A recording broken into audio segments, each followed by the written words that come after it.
Visakha MLC ఉప ఎన్నిక కూటమి అభ్యర్థిపై కసరత్తు జరుగుతూనే ఉంది.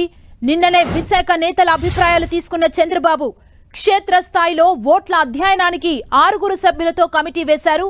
కమిటీ సభ్యులుగా పల్లా శ్రీనివాస్, వంగలపూడి అనిత, గంటా శ్రీనివాసరావు, బండారు సత్యనారాయణమూర్తి జనసేన నుంచి, పంచకర్ల రమేష్ బీజేపీ నుంచి విష్ణుకుమార్ రాజు నియమించారు.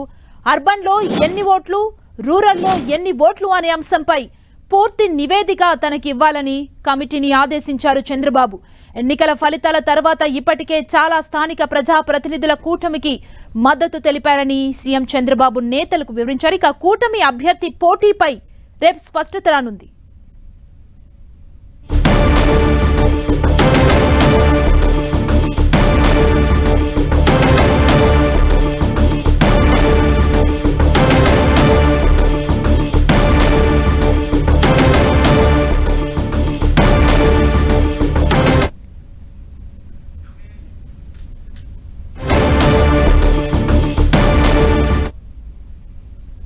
కూటమి అభ్యర్థిగా ఎవరిని నియమిస్తారో అనే దానిపై ఇప్పటి వరకు అయితే ఒక స్పష్టత రాలేదు. ఇదే అంశానికి సంబంధించి మరింత సమాచారం మా ప్రతినిధి జార్జ్ అందిస్తారు. జార్జ్, కూటమి అభ్యర్థి ఎవరు అనే దానిపై ఎప్పటిలోపై క్లారిటీ వచ్చే అవకాశం ఉంది జార్జ్?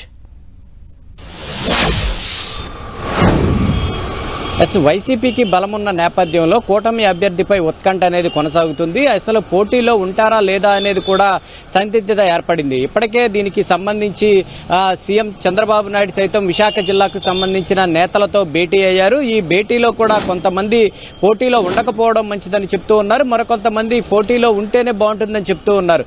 ఎందుకంటే జీవీఎంసీ స్టాండింగ్ ఎన్నికల్లో గెలిచాము కాబట్టి ఆ ఎన్నికల గెలుపుతో మరింత ఉత్సాహంతో ఈ ఎమ్మెల్సీ ఎన్నికలు కూడా గెలిచి తీరుతామంటూ కూడా చెప్తూ ఉన్నారు. అయితే ఈ రెండింటికి సంబంధించి అంటే ఎక్కువగా వైసీపీకి బలమున్న నేపథ్యం, మరొక వైపు ఇక్కడ ఉన్న కార్పొరేటర్లు, వైసీపీకి సంబంధించిన కార్పొరేటర్లందరినీ కూడా వేరే చోటకి తరలించడం వంటివి చేస్తూ ఉన్న నేపథ్యంలో ఈ పోటీకి సంబంధించి ఉత్కంఠ అనేది కొనసాగుతుంది. అయితే అందరి అభిప్రాయాలు తీసుకున్న సీఎం చంద్రబాబు దీనికి సంబంధించి ఒక కమిటీ వేశారు. 6 సభ్యులతో కూడిన కమిటీని ఏర్పాటు చేసి దానికి సంబంధించి నివేదిక ఇవ్వాలని కూడా కోరడం జరిగింది. ఈ కమిటీలో చూసుకున్నట్లయితే కనుక జిల్లాకు సంబంధించిన ఉమ్మడి విశాఖ జిల్లాకు సంబంధించిన హోంమంత్రి అనితతో పాటు గంటా శ్రీనివాసరావు, విష్ణుకుమార్ రాజు, పల్లా శ్రీనివాసరావుతో పాటు మరికొంత బండారు సత్యనారాయణ, పంచకర్ల రమేష్ బాబు, వీళ్ళ 6 సైతం కూడా ఈ కమిటీ ఏర్పాటు చేసి తనకు వివరణ ఇవ్వాలంటూ కూడా ఆయన చెప్పడం జరిగింది. ఎందుకంటే ఈ పోటీలో ఉంటే ఏ విధంగా ఉంటుంది, ఒకవేళ తప్పుకుంటే ఏ విధంగా ఉంటుంది అనే దాని మీద కూడా ఆయన వివరణ ఇవ్వాలని కూడా కోరడం జరిగింది. దీనికి సంబంధించి మరొకసారి సీఎం చంద్రబాబుకు వారి ఒక నివేదిక అయితే ఇవ్వనున్నారు. ఈ నివేదికను బట్టి ఆయన పోటీలో ఉండాలా లేదా అనేది, లేకపోతే అభ్యర్థిని ప్రకటించే అవకాశం కనిపిస్తుంది. అయితే ఇప్పటికే చూసుకున్నట్లయితే కనుక పీలా గోవింద్ సత్యనారాయణ పోటీ చేసేందుకు ఆసక్తి చూపుతున్నారు. మరొక వైపు బండారు సత్యనారాయణ అటు ఎక్కడైతే పీలా గోవింద్ సత్యనారాయణతో పాటు గండిబాబ్జీ సైతం కూడా పోటీ చేసేందుకు ఆసక్తి చూపుతున్నారు. మరొక వైపు పీవీఆర్ కుమార్ మరొక వైపు, అలాగే మరొక 2 సైతం కూడా ఈ పోటీకి చేసేందుకు ఎందుకంటే సుముఖంగా ఉన్నారు.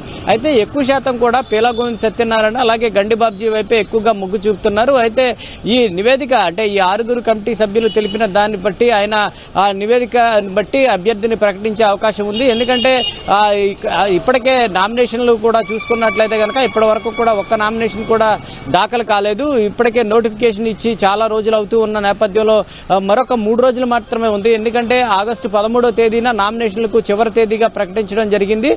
14న స్క్రూటినీ, 16న నామినేషన్ల ఉపసంహరణ కూడా ఉన్న నేపథ్యంలోనే ఇంకా 3 రోజులు మిగిలి ఉన్న సమయంలో ఎట్లాంటి అభ్యర్థిని ప్రకటిస్తారా లేదా, పోటీలో ఉంటారా లేదా అనేది కూడా తెలియాల్సి ఉంది. ఎందుకంటే ఇప్పటికే చూసుకున్నట్లయితే కనుక 838 ఓట్లలో చూసుకున్నట్లుగా వైసీపీకి 600కు పైగా బలం ఉంది. అయితే కూటమికి సంబంధించి 200కు పైగా మాత్రమే ఓట్లు ఉన్నాయి.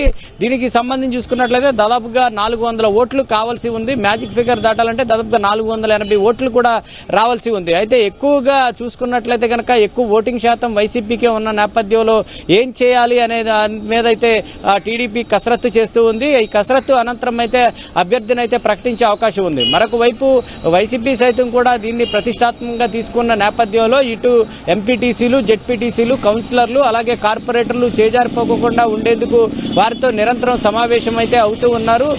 ఎక్కడికక్కడ ఎక్కడికక్కడే అభ్యర్థి ఎవరైతే ఉన్నారో బొత్స సత్యనారాయణ సైతం కూడా ఈ 3 జిల్లాలకు సంబంధించి అల్లూరి, అనకాపల్లి, విశాఖ జిల్లాకు సంబంధించిన నేతలతో భేటీ అవుతున్నారు. నేడు జీవీఎంసీకి సంబంధించిన కార్పొరేటర్ల సైతంతో కూడా బొత్స సత్యనారాయణ భేటీ అవడం జరుగుతుంది. అయితే ఈ ఎన్నికల్లో గెలవాల్సిన ఆవశ్యకతను కూడా వాళ్ళు వివరిస్తూ ఉన్నారు. ఎందుకంటే న్యాయబద్ధంగా ఈ ఎన్నికలు విలువలతో కూడిన మనం పోటీ చేస్తూ ఉన్నాం కాబట్టి న్యాయబద్ధంగా గెలుపు మన వైపే ఉందనే భరోసానైతే కల్పిస్తూ ఉన్నారు.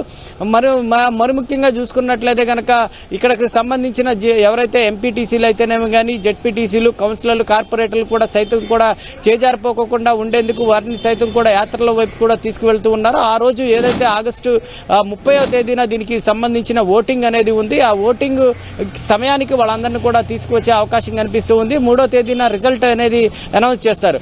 అయితే ఇప్పటికీ సైతం కూడా పోటీకి సంబంధించి అభ్యర్థిని ప్రకటించకపోవడంతో పలు అనుమానాలు కూడా వ్యక్తమవుతున్నాయి. అసలు కూటమి పోటీలో ఉంటుందా లేదా, లేకపోతే పోటీలోకి దింపుతారా అనేది తెలియాల్సి ఉంది. ఎందుకంటే ఇప్పటికే పలు దఫాలుగా సమావేశాలు అయినప్పటికీ కూడా ఇటు విశాఖ జిల్లాలోనూ అటు అమరావతిలో సైతం కూడా సీఎం చంద్రబాబు నాయుడుతో కూడా సమావేశమైనప్పటికీ ఇప్పటి వరకు కూడా అభ్యర్థిని ప్రకటించడం పోవడంతో ఉత్కంఠ అయితే కొనసాగుతూ ఉంది. Thank you George.